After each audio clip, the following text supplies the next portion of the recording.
We tend to put sweeteners in two categories, sugar or artificial. We forget about things like stevia. It's all natural. In fact, it's what I'm holding right now. It's been around, it originated in South America. It's been in use for hundreds of years. Up until now, commercial production has almost all been in China. Right now, the folks from Splenda, you know, the yellow packet, have just introduced stevia commercially in the United States. Come on, let me take you where the food comes from.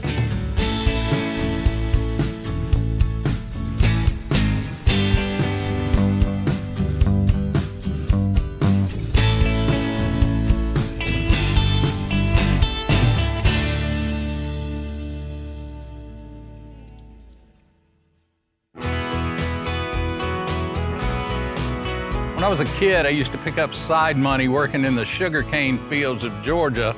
Now, the only thing that made that job tolerable was at any point during the day, I could whip out my pocket knife, whittle off a piece of cane, pop it in my mouth, chew it, just help the day go by.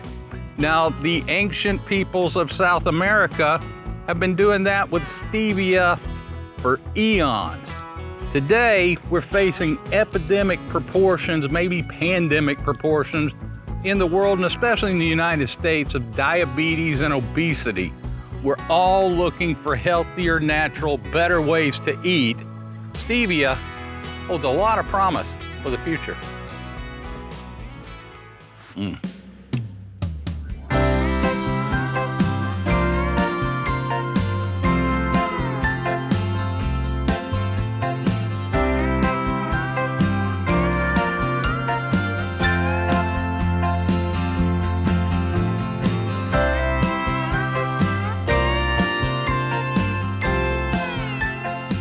You know, Ricardo, is amazing. As recently as a year ago, to be seeing what we're looking at right now, we would have probably had to have been in China.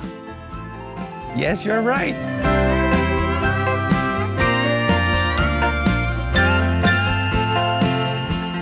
Ricardo Reyes, you are with Heartland Food Group, owner and manufacturer of the Splenda line of sweeteners. Looking at this site, this is something we would not have seen in the United States. Maybe a backyard gardener would have a few plants or something like that. But on a commercial scale and a commercial scope, this crop has predominantly, for many, many years, come from China. Exactly, that is true. China, there's other countries growing stevia, but predominantly China has been leading the way in the cultivation of stevia. Now, is that because stevia as a sweetener is more in use or more accepted or more part of cultures and cuisines around the world? Or is it just because China said, hey, we'll grow a bunch of stevia? I think they had good growing conditions and they figured out that this could be a good crop for them. Again, this plant is originary from Paraguay. So South America, there's portions of South America that are doing these efforts. But I think to do it in a massive way was the Chinese who And you had to have some scale of industrialization to be able to do that. And manage the cost and some things. So it was very important for the U.S. that when we bring it here, it makes financial sense as well, and it's good for the economy and good for, obviously, the health aspects of the plant that we will get ultimately the benefits. Because like any other crop, you've got to have the right climate, you've got to have the right soil, you've got to have all of those right conditions to make Mother Nature cooperate. Exactly, and the native plant doesn't taste that great. It's a little bit bitter, little bit, so it has some connotations, and there are people who tell us, why stevia? I tried stevia before, and it kind of tastes, I didn't like it. It's a little bitter, has these metallic notes. As the #1 brand recommended by doctors and dietitians, a Splenda brand, we want to make sure your experience is great. And whether you like Splenda Yellow, you know, or Classic Splenda, or stevia or monk fruit, whichever of the products we make, you need to be successful on your journey to reduce sugar. So we've worked for a long period of time, over 20 years, in doing cross-pollinations of the best tasting plants. There are several different types of taste buds. Every human being has a particular palette of taste buds. That's why grapefruit tastes very sweet to some people and very bitter to some other people. That's why stevia, which I've tried many times, Sometimes it's good and sometimes it's not. Could have that kind of off taste, but you're telling me that Heartland has created a proprietary stevia that's not going to have that bitterness and it's not going to have any off taste. Correct. Prove it. Cut a leaf. Just pull one off? Just pull one off the plant, Pop straight it in off your the mouth? plant. And then chew it almost like if it's bubble gum. Okay. Chew it for a couple seconds. Then you can spit it out if you want. He's not going to eat it. But you're going to see it is delicious. It's something that you could continue, enjoying throughout. Okay, which is probably not the right thing to say, but that tastes just like sugar. The sweet compounds of the plant are called steviol glycosides. Okay. It's a fancy name, but this is something that the plant has in high volumes. And within the steviol glycosides, they have steviosides and rebaudiosides. That's what makes the plant taste like sugar. Even though they're not sugars, your taste buds detect them as sweet. Mine sure did. Exactly. So through evolution of these plants and these crossbreeding programs, the bees have helped us select the best tasting plants. And by doing so, you will have a higher amount of rebaudiosides D and M that makes this plant just delicious overall. And when you say the bees have helped you select that, how so? Well, we selected them, but they helped us create, the cross-pollinations. The way we do this is we arrange plants in a cross with mother plant A and B and A and B in a cross section, and we let these plants next to an area where there's trees and flowers. Sure. The bees will do their job. Right. Then we bring those seeds and we put them on trays and we sow them. And then we start understanding which one is a little bit taller than the other and a little bit bushier than the other. But eventually, what's most important to us, which one tastes better? Classic agricultural research. Classic, It's exactly. just the way every product has been. It's how we improve on Mother Nature without resorting to genetic modification. Exactly, we're not genetically modified. This comes basically through time and through the selection of the best plants. Absolutely.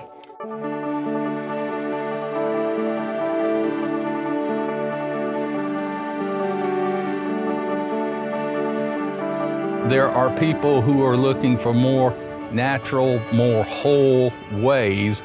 And the one thing everybody is looking to do with less of in their diet is sugar. Exactly. So that is a really good point that you're making. And I want to take just a quick second to celebrate sugar. Yeah. Because we all like sugar, and I love sugar. If we didn't like sugar, we wouldn't like this. Exactly. So because sugar is so great, it's a low cost, it works with every recipe. It's hard to find a recipe these days that says, and you add 3 packets of Splenda, it usually says a cup of sugar. So we have to make sure that we provide solutions to the customers and be able to use it as they use sugar, depending on the applications. So this is a crop that if I was put it in the ground, I'm going to be able to harvest off this same plant for 5 years? For 5 years. Now, of course, depending on how good you are at your tractor, you may want some others. So there's a replanting process that you may want to replant, know what's missing. But it's a plant that you'll keep for many years and will be good for you as well. What kind of production do you get per acre? Because that's always, when farmers are going to grow a crop, they want to know what kind of production comes off an acre of stevia. How big a farm would you have to have some success as a stevia farmer? How much production you get per acre, it depends on, how you keep your plants, but the way we would like to teach you is we can guarantee you with our process, you'll get at least 2 harvests per year, and we'll get 2,000 pounds per acre. So you'll get 4,000 pounds per acre per year as a guarantee. But the truth is, the plant continues branching out season after season and growing, so you'll get a really good bang for your buck. And then what is the right size of a farmer? It's not just about growing the plant, as I was mentioning earlier. You want to be able to have a small extraction facility that we can bring to your facility. It'll come in skids and you can mount on your farm. The ideal acreage will be somewhere between 500 to 1,000 acres. If you're a farmer within that range, you will be very successful. Then you can get in the game with stevia, and you can get in the game with Heartland. Exactly. Because that's the whole point of this model. This is a commercial farm. It is a production farm.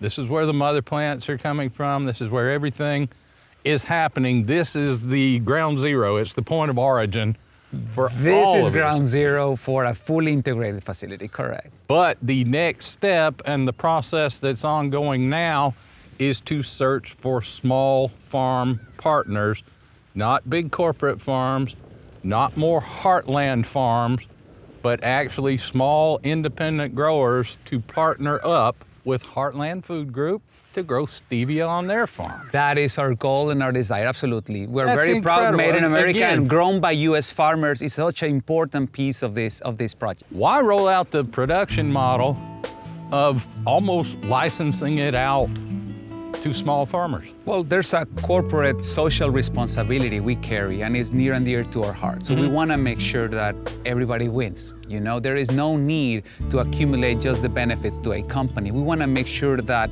in order for this to be a new crop for the United States, it can be successful. We're in a journey to try to reduce the sugar intake of the country, hopefully by 25% by 2030. Right. If we can all join efforts into that, people will be healthier and feel better about themselves. So if we don't make a program that works for everyone, it's not gonna be successful. It's not gonna be led by a company and then being driven top down. So our governmental agencies, starts in schools, the education of it, I think it needs to be something that we can all stand behind. So it's important for us to have the same success as a company as we do as a country.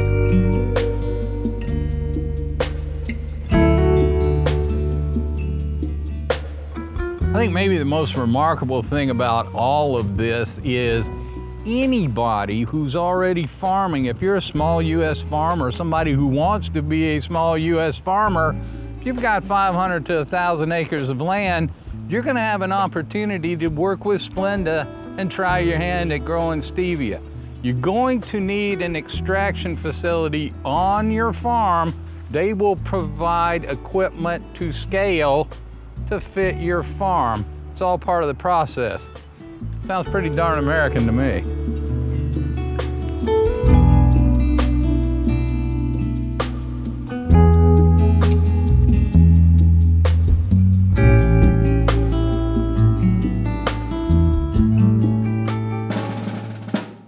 The building behind me is a really important part of the process. This is the extraction facility. This is where all of those leaves you saw in the field are going to go to be processed. They're going to take the sweet part out that's going to go in your teas and cookies. You saw all the leaves in the field. This is the dried, chopped leaf. That's what's going to provide the stevia. There's a process it goes through. The next step of that process, they make a tea, and that's exactly what it sounds like, a tea, a stevia leaf tea. From here, this liquid is going to be condensed down to a state where it's almost a gelatin. You can see like a maple syrup. Oh, wow, that is sweet. All right, from here, this material is going to be reliquefied. They're gonna add water to reconstitute, and now it looks more like a very thin honey. From here, this will be condensed even further back into the final product, which will be again in almost that jelly-like state. Then it will be on its way to you or to be turned into powder or whatever you need. What's left over is what's gonna make a whole lot of cows happy. This is the remaining bioorganic matter after the extraction process. This is gonna be turned into feed for animals or plowed back into the ground to make the soil even richer.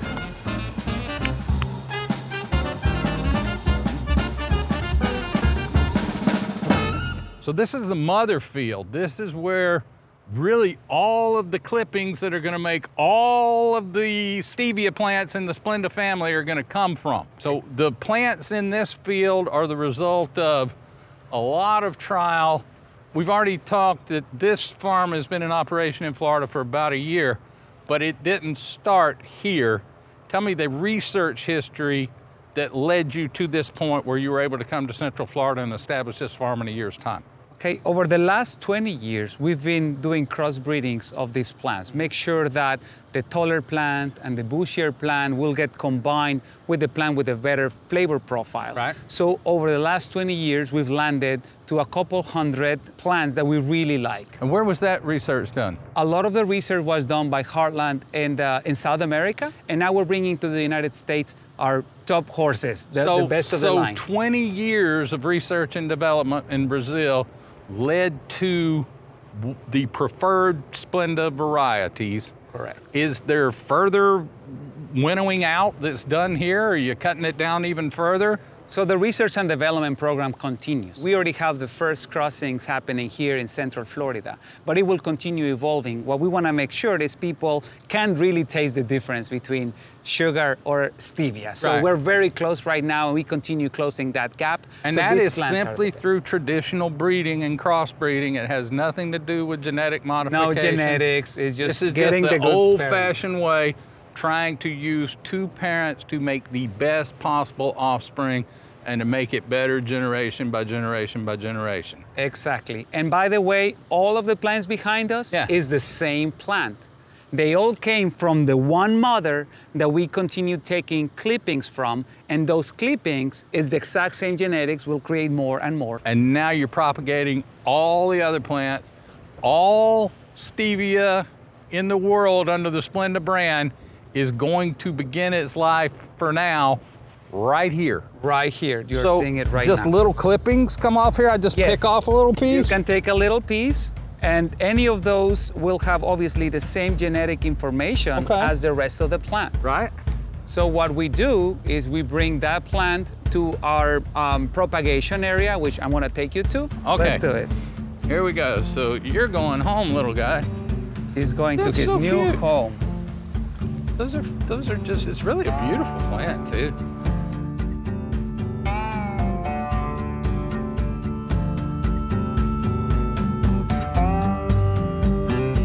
All right, Ricardo, so our cuttings from the mother plants have made their long and arduous journey all the way from right there to the next step. This is the propagation station.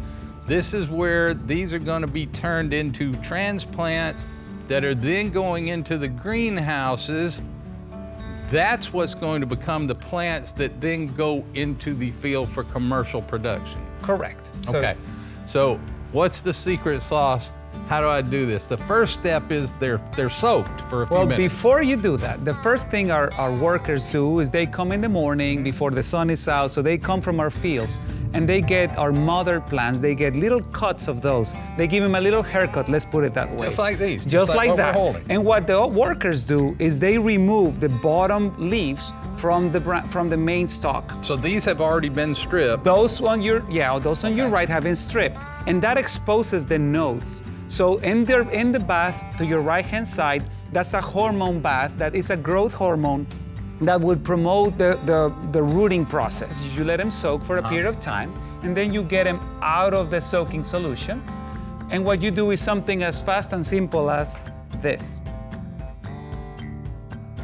And when we say the nodes, that's actually the little bump. The little bump on the stem underneath. that is where the leaves were attached. Correct. That's really the sweet spot. That's the sweet spot. of this plant. So when it hits the substrate, our soil and the strays, it will, with time, is going to start creating roots. Now, I am nowhere near the speed of But you gotta go faster. other people.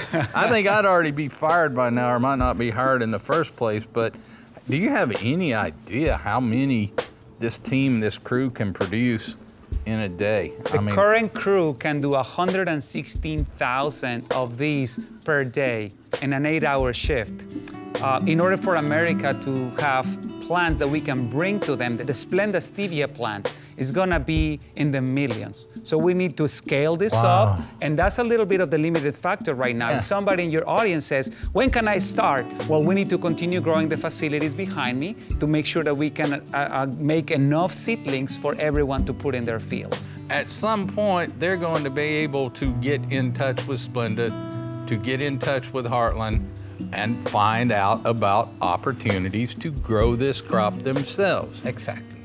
So we collect all the trays in carts, and then we move them so far away. Another long, arduous journey. Long, arduous journey. Let's take maybe that 20 journey. steps. Okay. My tray packing speed was suboptimal. Obviously, I did not finish this whole tray of clippings. We picked one up. Now we're going to pick up the journey and show you where it goes from here. Let's go, Ricardo. Let's go. Woo! This thing drives like my first car. Takes a little practice.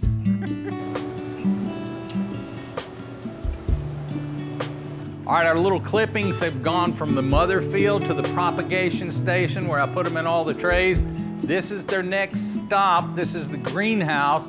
They'll be in here for about a week, just long enough to take root.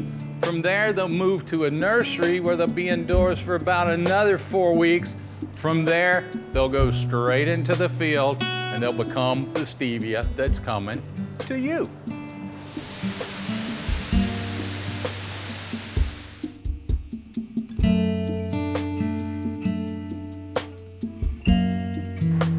After all that hard work, the proof is literally in the pudding, or in this case,